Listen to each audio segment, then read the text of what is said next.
Que Dios los bendiga.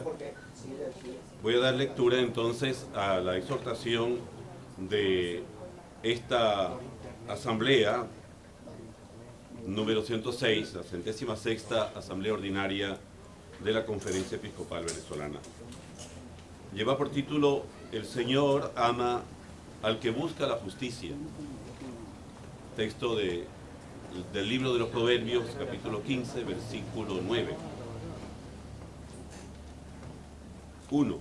Los arzobispos y obispos de Venezuela, reunidos en la 106ª Asamblea Ordinaria, queremos compartir con el pueblo venezolano las angustias que sufrimos y comunicarle la esperanza de que reconciliados y en diálogo encontraremos soluciones eficaces a la presente crisis.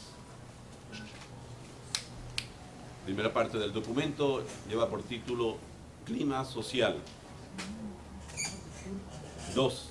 Los venezolanos estamos atravesando por un momento crucial en los campos moral, económico, político y social. Ha disminuido drásticamente la calidad de vida. La escasez y carestía de alimentos, medicinas e insumos hospitalarios se están llevando al borde de una crisis de seguridad alimentaria y sanitaria con consecuencias sociales impredecibles.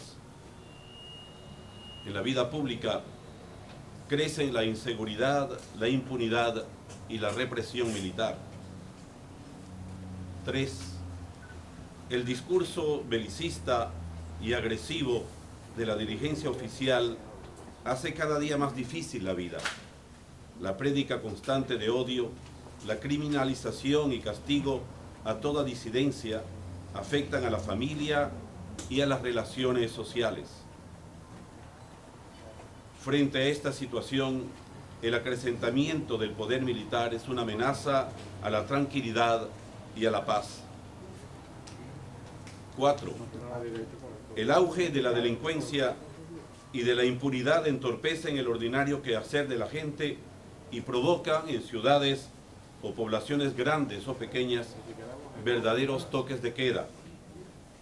Hace pocos días en Mérida fueron agredidos transeúntes, entre ellos un grupo de seminaristas menores de edad. Fueron golpeados y desnudados, violando sus derechos a la dignidad y al respeto, sin que ninguna autoridad pública interviniera para protegerlos. Los recientes desórdenes en Cumaná y Tucupita, así como los intentos de saqueos y cierres de vías por protestas populares en diferentes regiones del país, constituyen una expresión del creciente malestar social. Una democracia resquebrajada. 5. El Estado de Derecho consagrado en el numeral 2 de la Constitución Nacional se ha debilitado. Vivimos prácticamente al arbitrio de las autoridades y de los funcionarios públicos, quienes tienden a convertirse en los censores de la vida, del pensamiento y de la actuación de los ciudadanos. Tales actitudes y procedimientos son inaceptables.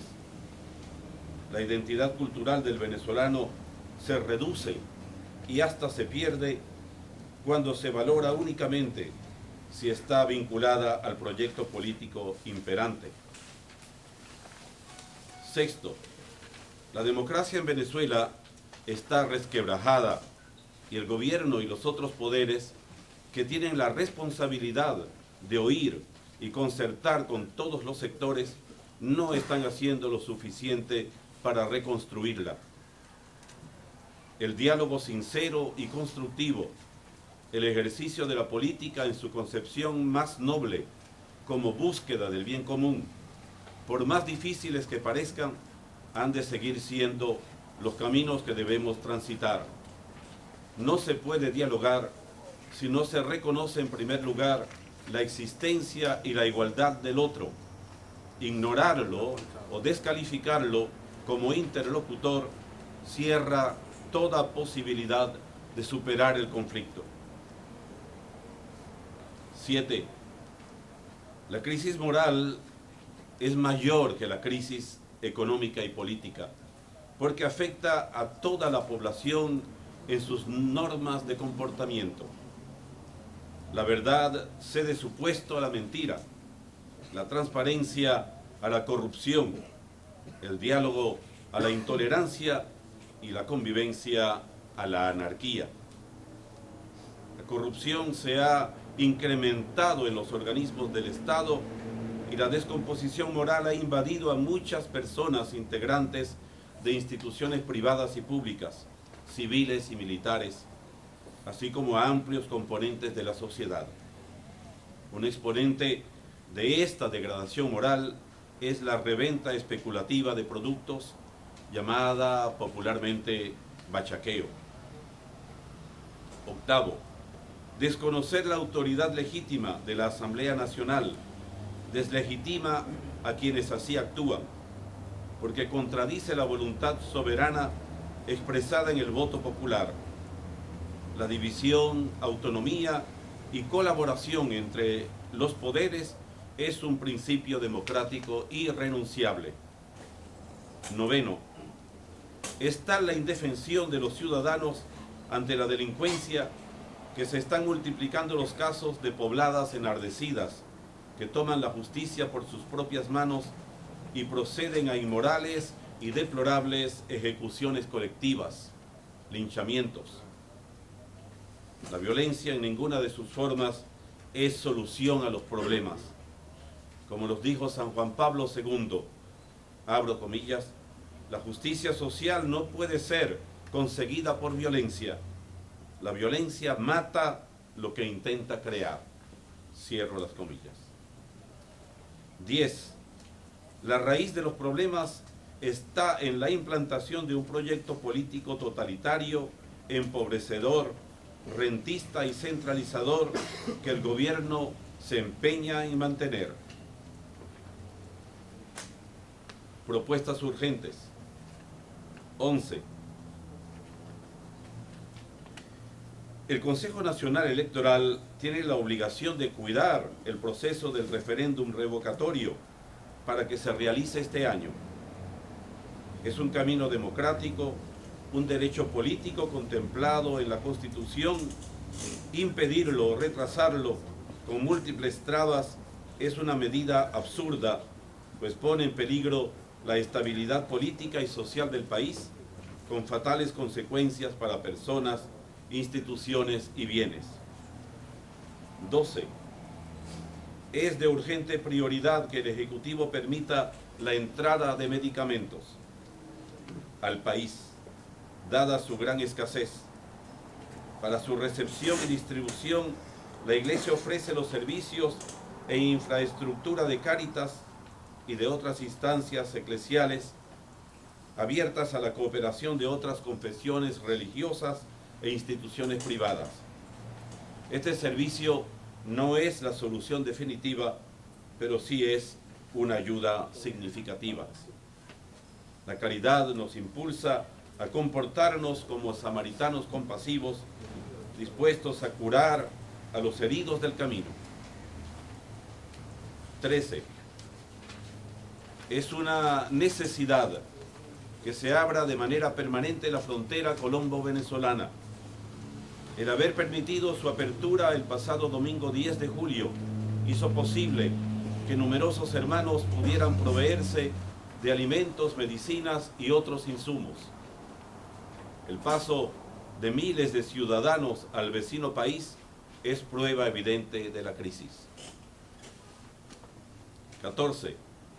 Aumenta el número de ciudadanos venezolanos recluidos en las cárceles y en distintos lugares de jurisdicción policial, injustamente privados de libertad, muchos de ellos por razones políticas. La gran mayoría se encuentra en condiciones inhumanas y carece del debido proceso. Estas personas, siendo inocentes, deben salir en libertad plena, o al menos deben ser juzgadas en libertad, como lo establece el Código Orgánico Procesal Penal. La esperanza no defrauda. 15. Las angustias y esperanzas del pueblo venezolano son compartidas en estos momentos por numerosas instancias nacionales e internacionales. El gobierno no debe declararlas ajenas a nuestros derechos ni culpar a quienes acuden a ellas legítimamente, denunciando injerencias y aduciendo soberanía e independencia, ya que vivimos en un mundo interconectado y globalizado. Ni los derechos humanos ni la justicia tienen fronteras. No nos dejemos robar la esperanza que hace posible con la ayuda de Dios lo que parece imposible. 16. En el nombre de Jesús, que nos manda amarnos unos a otros, hacemos un llamado a las autoridades para que frenen el deterioro de la vida de los venezolanos, cualquiera sea su preferencia política, y para que se detenga la actual espiral de violencia, odio y muerte, movidos exclusivamente por el bien y la paz de todos los venezolanos. Reiteramos el ofrecimiento de nuestros buenos oficios para facilitar el encuentro entre los contrarios y el entendimiento en la búsqueda de soluciones efectivas. 17 y último. En la fe tenemos la firme convicción de que Jesucristo, el Señor de la historia, nos acompaña. Como hijos de un mismo Padre y hermanos los unos de los otros, nos comprometemos en la construcción de la unión y de la paz. Invitamos con alegría a todos los creyentes y a las mujeres y hombres de buena voluntad a unirnos el próximo 2 de agosto a la jornada de ayuno y oración convocada por el Papa Francisco en Asís, como una ocasión especial de pedir por la paz y la reconciliación entre los venezolanos. Invitamos a recitar la oración por Venezuela y a los párrocos a leer esta exhortación en la misa dominical. Rogamos a Dios Padre derrame de manera más abundante en este año jubilar su misericordia y su consuelo sobre nuestro pueblo. Colocamos en las manos maternales de Nuestra Señora de Coromoto estas propuestas que expresan el sentir y el anhelo de la inmensa mayoría de los venezolanos. Con nuestra bendición, los arzobispos y obispos de Venezuela, Caracas, 12 de julio de 2016.